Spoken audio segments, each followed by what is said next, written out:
Welcome, everybody. It's episode 90. 9-0. Feeling 9 tonight, 55 and 5. I know our producer, AJ, is excited to get this project over and done with. We are 75%. Number nine.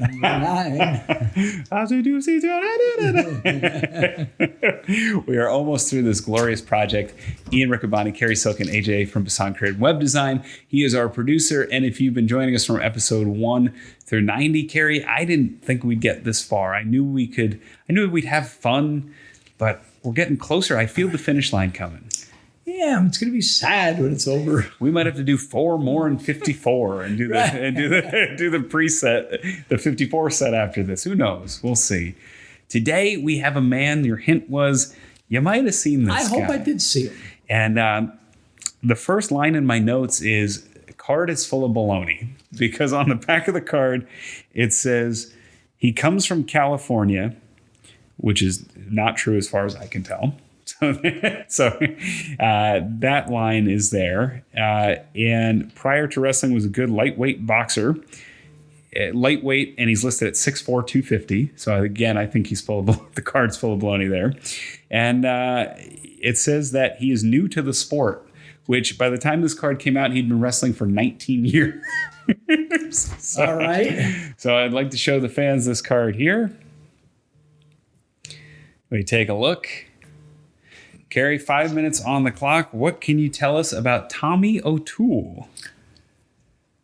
I've seen his name. Okay. I did not see him live. Okay. I think he would wrestled in New York area in the early 60s. Yes. So it was before my time.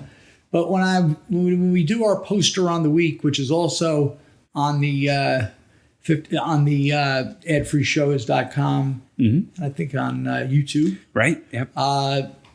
When I'm looking up these old cards, I see his name popping up.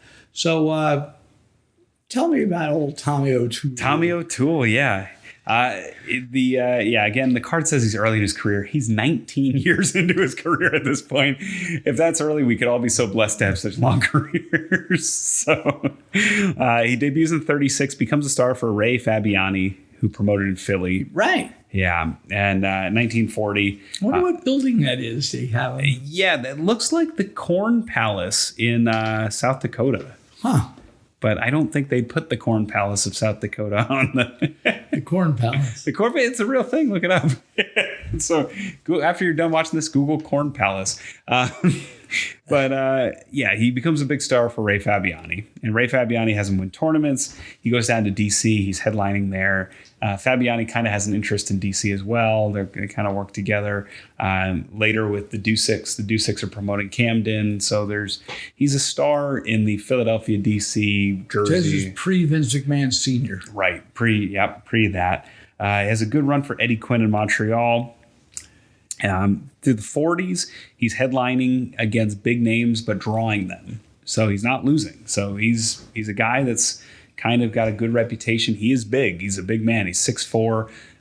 He's listed at 250 at the time. He was thinner. There are some videos. So if you go to YouTube, you can check him out. Probably about 230 from what I can tell. And he's used a flying head scissor. So it was really neat for a guy that big at the time. It's interesting, some of the critiques of modern wrestling. These big guys shouldn't be doing these moves.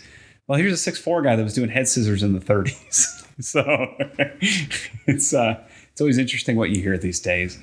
But in 47, he goes to L.A., and what we know from a previous card from Gorgeous George Wagner. Getting the movie business, maybe. 47 is the time when he comes to L.A., TV gets red hot, and wrestling from L.A. is hot. He feuds with Enrique Torres, who's a big name for the L.A. version of the world title. And so he becomes big out there at 47. He gets high-profile matches in L.A. for years and years. Teams with John Tolis, fights Freddie Blassie and various partners. So he's a fan favorite out there. Freddie Blassie and Sandor Sabo were big names. I'm almost embarrassed that I didn't know more about this guy when he pulled that. Yeah, but that's the thing. He's of that era. From the 30s and the 40s, wrestling was, I don't want to say almost dead, but it had been exposed in the 30s and the newspapers and things like that. And so by the time the 40s came around, between the war and the fact that wrestling had been exposed at a high level in the New York Times and different papers, guys from his era, the 40s, kind of get forgotten. So wouldn't be embarrassed about that. He goes to Edmonton, Maple Leaf, Edmonton, and then 61 to 63, he's a TV guy in Capital. And he's an opening match guy. He has some cachet. It's impressive when you beat him, that kind of thing. Kind of like a Mike Sharp in the early 80s when he still had some wins. For Johnny Rods. Johnny Rods, yeah. SD Jones. SD Jones. Who was the guy with the Confederate flag wrestling in the 60s? Sweet Hansen. Yes. Yeah. The guys that had some previous cachet. Right. And then he ends his career in Jim Crockett in 64, 65. So, yeah, really good career, long career. It's a long career. 30 years, yeah.